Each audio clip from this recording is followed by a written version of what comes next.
दफनभूमीमध्ये एका थडग्यावरती एक सुंदर वाक्य वाचलं, मैं अहम था वही मेरा वहम था. फक्त 20 ते 25 दिवस तुम्ही एकांतवासामध्ये जा, लोक तुमचं नाव सुद्धा विसरतील. मनुष्य जीवनभर अशा अहंकारामध्ये जगतो की मी लोकांकरिता किती विशेष आणि महत्त्वपूर्ण आहे. वास्तविकता मात्र ही आहे की तुम्ही असण्या नसण्याने कुणाला काहीही फरक पडत नाही, कुणाचं काही अडत नाही. हा, थोडीशी गैरसोय होईल, थोडीशी आठवण येईल, पण कुणाचं काही अडणार मात्र नाही.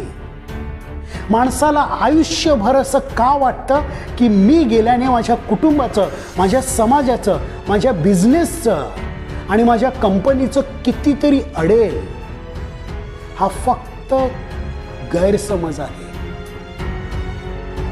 तुमच्या रिटायरमेंटच्या वेळेला तुम्हाला वाटतं की मी इथून गेल्यानंतर माझ्या एवढ्या मोठ्या कामाचा डोलारा कोण सांभाळणार आणि मला इथे पुन्हा पुन्हा मान सन्मानाने बोलवलं जाणार.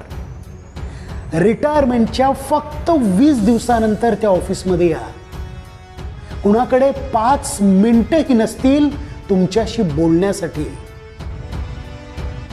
जोपर्यंत तुमच्याकडे पोस्ट आहे, पॉवर आहे, तोपर्यंत हजारो माणसांना तुमची जरूरत असेल.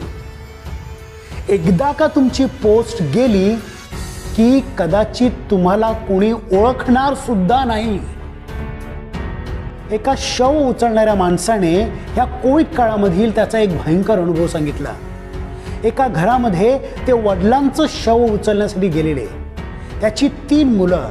त्या 3ही मुलांनी सांगितलं की आमची तब्येत बरोबर नाही, म्हणून आम्ही मृतदेहाला हात लावू शकत नाही. घरातील सगळ्यांनी मृतदेह उचलण्यासाठी नकार दिला. तेव्हा त्यांनीच कसाबसा मृतदेह उचलला, तो पॅक केला आणि ॲम्ब्युलन्समध्ये ठेवला. तेवढ्यात एक मुलगा समोर आला आणि त्याने सांगितलं की मला वडिलांचं अंतिम दर्शन घ्यायचं आहे. तो मुलगा समोर आला. त्याने ॲम्ब्युलन्समधील पीपी किट उघडलं आणि वडिलांच्या हाताची डायमंड रिंग काढली. वडिलांना हात लावण्यासाठी त्याला कोविड होतो, पण वडिलांच्या रिंगला हात लावण्यासाठी त्याला कोविड होत नाही.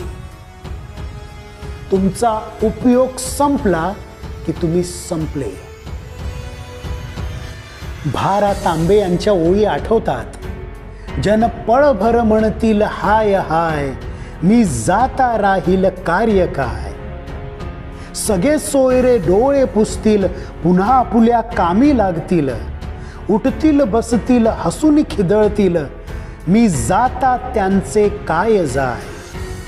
रामकृष्ण ही आले गेले, तया विना हे जग न अडले, कुणी सदोदित सूतक धरिले, मग काय अटकले मज शिवाय. एक सुंदर शेर आहे, न रुकी वक्त की गर्दिश, न जमाना बदला, पेड़ सूखा तो परिंदों ने भी ठिकाना बदला. मग अलिप्त आणि निर्मोही राहून सुद्धा जीवन रसमय कसं करायचं, त्याचं एकच रहस्य आहे. स्वधर्म कर्म अगदी निरपेक्षपणे आणि निस्वार्थीपणे करत राहायचं. हेच जीवनाचं अंतिम सत्य आहे. म्हणूनच मैं अहम था वही मेरा वहम था, इस जिंदगी में मुझे समझ में आया हे ईश्वर, ये तेरा ही रहम था.